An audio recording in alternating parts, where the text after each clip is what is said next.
زبور 5ویں کتاب اور اس کا 121 باب جو 8 آیات پر مشتمل ہے۔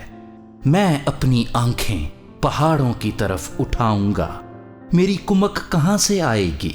میری کمک خداوند سے ہے جس نے آسمان اور زمین کو بنایا۔ وہ تیرے پاؤں کو پھسلنے نہ دے گا، تیرا محافظ اونگھنے کا نہیں۔ دیکھ، اسرائیل کا محافظ نہ اونگھے گا نہ سوئے گا، خداوند تیرا محافظ ہے۔ خداوند تیرے دہنے ہاتھ پر تیرا سائبان ہے۔ نہ آفتاب دن کو تجھے ضرر پہنچائے گا نہ ماہتاب رات کو۔ خداوند ہر بلا سے تجھے محفوظ رکھے، وہ تیری جان کو محفوظ رکھے۔ خداوند تیری آمد و رفت میں اب سے ہمیشہ تک تیری حفاظت کرے گا۔